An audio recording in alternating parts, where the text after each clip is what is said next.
Hey everyone and welcome back to the channel. In this video, we're going to simplify trading, or rather, we're going to study the market in its raw form. Remove indicators, remove oscillators, remove noise, and there's only one thing left: price. And price gives you information. Your skill is in understanding how to listen to it.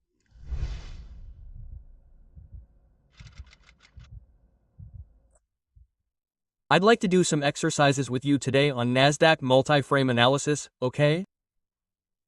So, do some evaluations with the concept of scaffolding. Scaffolding, guys, is where we have areas that are supported by traders, and I basically explained it to you with the concept of a volume profile.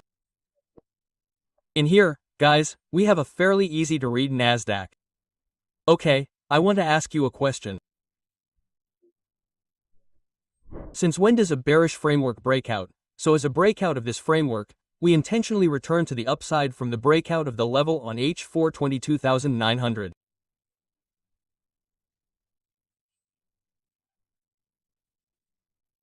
From the breakout of the level 23.30 from 301 or from the breakout of today's level.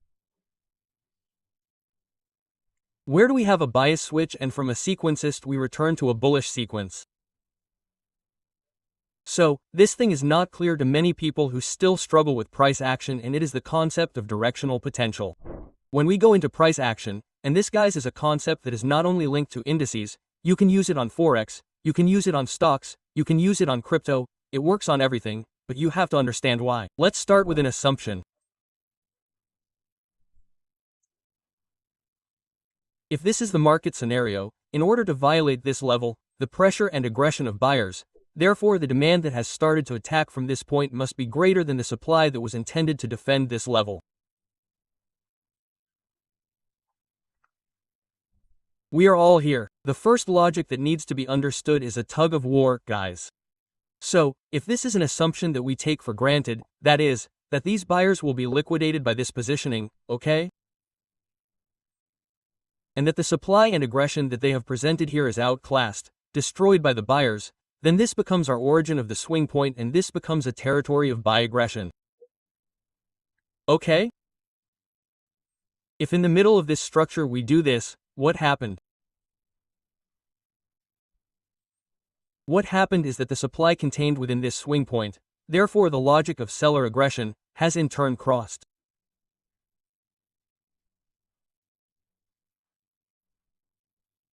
The buyers who were protecting this level, it means that we are in a bearish swing point logic because these sellers are dominating, but you need to ask yourself a question. You need to ask yourself a question that answers the logic of up to where? Up to this demand. Why? Because remember that this demand has already shown aggression and interest up to this level. So we are in seller dominance within the retracement. This does not mean that I can go short here and set targets below, because most likely according to the dominance logic and what the current structure is reading for me, this is what will happen. This logic, guys, is multi-time frame, so if you become good at reading a structure, then you can read it on multi-time analysis. What happened? The sellers from this swing point took control, dominating a revised logic. So we put the supply here. I put it in capital letters when it dominates. This demand is lowercased because it has lost the battle to protect the level, which means that these buyers have been annihilated and we have sellers in dominance.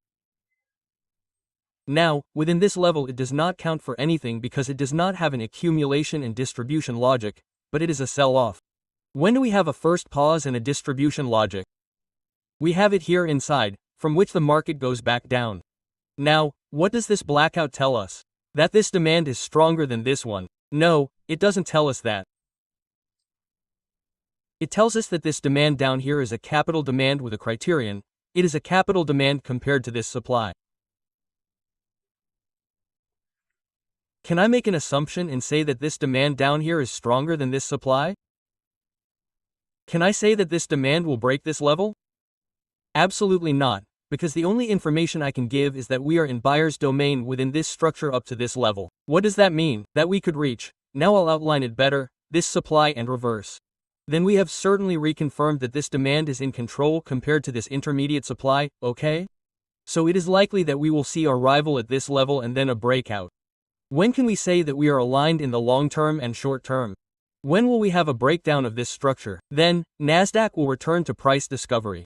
If we erase all this and go to the big picture, it is clear to everyone what is happening. This demand structure has been broken, it has been recovered, and now we are breaking the sellers who generated this trend. Okay?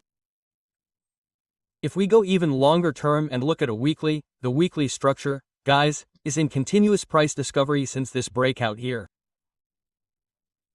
All the demands that you see on the chart have been respected on the daily. This is the last demand. If the market were to break this entire area, it will become a demand. Was this previous demand violated or respected? Respected. Was this previous demand respected? Absolutely yes. The price leaned on it to make a new breakout. Was this demand here respected? Absolutely yes. This was the condition since we inverted the structure with this breakout and went short again. This supply became the origin. This is since we have been long with Nasdaq again, since the violation of this level here. Now let's go into the micro. Let's go to today's M5, let's make it more difficult. Okay, let's go to the micro and analyze today's session from the New York opening. Okay, the New York opening, guys, is 3:30 p.m. At 3:30 p.m. we're in here. Okay, we have a supply in here that we can do with a Suscola and a demand in here that we can do with a capital D because we're in pre-session, we're trying to understand. As you can see here, there are also a lot of rejections. When do we have the irrefutable information? Is it clear? At the break of this level, that is here I can start to say no, but in my opinion, in your opinion, but it's not like you have to reinvent the wheel and read the price. What happened? That the level 23.48487 was accessed and surpassed by this demand, which means that this becomes a lowercase s, okay? Which means that if players end no, in my opinion, what could happen?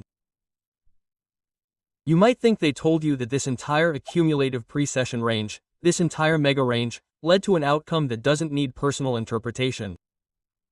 It's simply telling you, look, the bears won. We need this for the structure. We're not talking about entries, guys. We're talking about the pre-action. It helps you understand the irrefutable structure. We're also talking about microstructure, and here we perform a resupport on an intermediate demand because from here the market retraces, makes a new bullish breakout, and this becomes an intermediate demand. Then what happens, guys? The market resupports itself inside a demand, head in here, makes a new breakout, we resupport ourselves inside the demand. Here an important piece of information arrives, this framework gives way, that is, the market returns to demand, tries to make a new high, but gives way. What does that mean? It means that this demand, this new demand created, okay, this entire area has not been able to read which are the subsequent areas that previously showed us to have bullish aggression. Did this one give way? This one can hold and it can be. Otherwise there is this one here. It is a sequential logic, guys. Point A, point B, see what happens here. What happens is that from here they regain control. So we cancel the intermediate demand and we see that the market begins to have particular difficulty in breaking this structure here. What you can do in these cases is to go and help yourself by waiting, okay? So waiting for a new irrefutable condition of dealing range to be created, and here the fixed helps you a lot. So you say, okay, I'll take the entire range, this is the very high, this is the value area low, I have a breakout condition of the range and acceptance above. Yes, what does that mean? That currently at 10 p.m., at the close of the session I find myself with a double scaffolding. What is the double framework? Well, I have all the mega demand, you can mark it like this or with the inefficiency. So, this is the demand, the origin of the demand, and this is a mega inefficiency that I find myself inside. This is zone 2, that is, it is precisely the peripheral movement due to the bias that we saw below that started the session. But then what happened? The market here gave us a new breakout, and this new breakout is not attributable to this zone, but is attributable to this reaccumulation. Why? Because they went back down, they reaccumulated and they made a new breakout.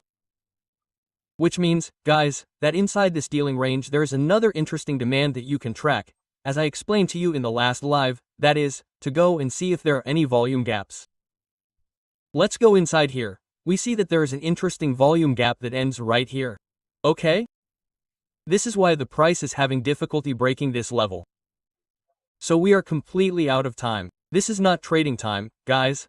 1000 at night is absolutely not trading time, but what is the market telling you? Look, sellers are in control, but they are in control up to where? Potentially up to this demand because the structure is bullish, and therefore if you manage to get back into the low value area. So if you get back in here, it is very likely that the bees will regain control and take the price towards the extreme. Okay, what is the extreme? So, the most obvious level here is the POC, which is this yellow, which means going to see a reabsorption within the area with a high probability up to that level. This area is operable, it is not the maximum. Why is it not the maximum? Because we have what is called demand on top of demand, or a demand that has another demand of equal importance below it. So what you see here is a pattern that you will have seen very often. It is practically the minimum that closes an inefficient trading area. Because market makers are not crazy about this, these market inefficiencies are then rebalanced and operated on. To such an extent that a Delary-Williams pattern was born, which was then taken up by many trainers, which is the concept of inefficiency, fair value gap, and liquidity void. This concept here derives precisely from an aggression by one of the two market parties, in this case the buyers, who have taken control of the market conditions. Here they have operated inefficiently, bullishly to balance these market conditions. In the meantime, as you can see, we are in a bullish condition and the market has used the level that was voted as a pivot. What is it? This is the low volume node from here. Guys, you see, it is very collaborative. It is a time when I do not. The Nasdaq is very precise in the evaluation it makes in the zones. Look, it made the widest candle of the last Ling range. Here from here is a candle from the reaction level, it is going there. If this had been the New York session, guys, it would have been a setup working precisely on logic. Why? So, what is the POC, guys? The PO is the level where the price has remained the longest, so it is the accepted level, it is the fair value. Instead, below the low value area we only have 30% of the operations because in this case the operators do not want to negotiate, so when they go below here, especially if we are in a long structure, they are inclined to reaccumulate, so they create these conditions that for us are operations. Here we are not using anything complicated, that is, the objective of giving a reading that follows a logic where any person in live can say, wow, it actually follows a condition that goes from point A to point B, in other words who is in control on this time frame? Operator X, okay, on that other time frame, operator Y, perfect. I have an aligned structure. I have a good demand, I can work on this level. Then you can add all the confirmations you want, guys. But the basis is always the price because the order flow can be the precursor, it can be the motivation, but the price is the law, guys, the price is the Bible, the price is the legislation of a country against it. When you try to pass a law, what is authoritative is the current law and the current law is the price. The price decides whether the aggression of these operators, okay? Long will have a response. And in this case the action is returning with a condition of long aggression. Volumes are price cursors. The price is the only response. We could have a condition, guys, where the sellers are very strong, they attack on volumes, but the price does not move. Could this condition happen? Absolutely yes. It is called absorption. That is, the sellers throw a punch at the wall trying to go down, but they are absorbed.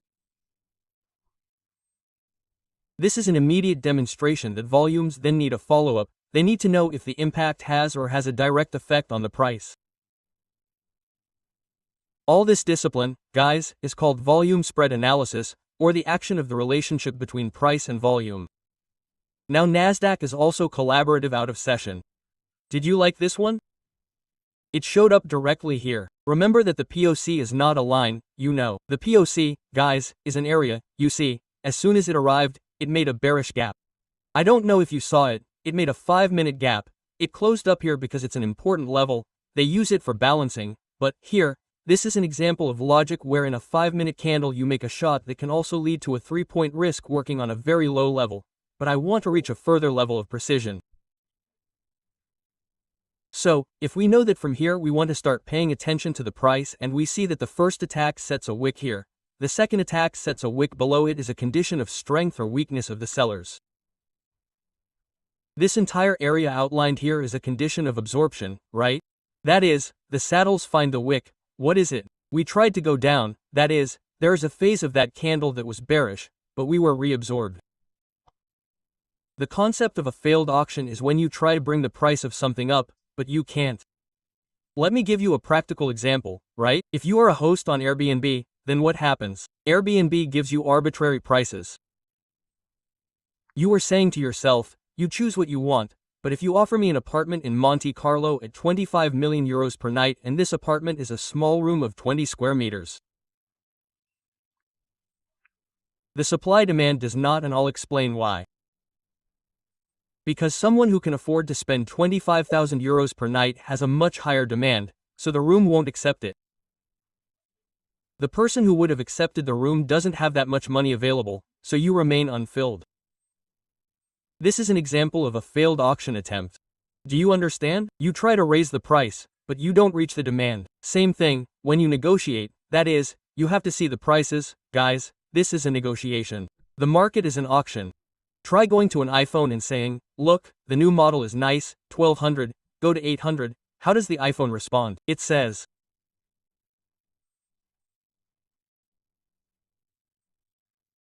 look, there's a line, I won't sell it to you, and if no one sells it to you at that price, it means that you are forced to buy more if you want the asset. If a madman comes along and tells you, I'll give you 50,000 euros, 1,000 euros for Bitcoin today, you say yes, it's double, in the short term it's triple, keep it. What they make you believe is an extreme complication of the market, but the market, as I showed you live just now, I'm turning 30 this summer, but I'm still doing live trading. Let's say that at this green level from here we start to pay attention to the long. Let's assume that you guys are interested in taking a conservative trade by stop, okay? So a breakout. In this case, what can you do? You can go to work waiting for the scaffolding. So, here sellers try to break and they can't. They also try to break here, but I can't. What can you do? You can put a buy stop here above. When the market picks up that momentum and makes these bullish moves, if the area is valid, then you need to have excellent precision with a very high risk reward. So, I'll take the range back and let you review it with the current action. What we're seeing is the aggression of sellers from the top level, that is, here the on auction is expensive. Or buyers are willing to buy premium, so regardless of prices, then we'll see a breakout, we'll see a new high most likely. And how do you see it? If they're willing to buy above this will cause a squeeze, guys. If they are willing to buy above this level, you see an acceleration and then this becomes an incalfing candle and you will most likely see a continuation. If instead it is reabsorbed, it means that these buyers who tried to buy the top level have simply caused a failure. They buy above that yellow level, then they are willing to continue the action, which is what happened. What does that mean? They will most likely rebalance here at a time when I don't even trade. Hey, this is a price reading, guys. Do you see the acceleration it is doing now? We are in price discovery. A bit of reabsorption, guys, especially at this time, is likely. Those who bought here will take a bit of profit above the high, but there is a high probability of seeing a price squeeze in this case. Guys, I hope you enjoyed the lesson. See you on Friday. We will continue with these lessons to explain 100% a model, guys, that is simple, applicable to everyone. Hey guys, good evening, happy trading, and I hope you enjoyed these two setups.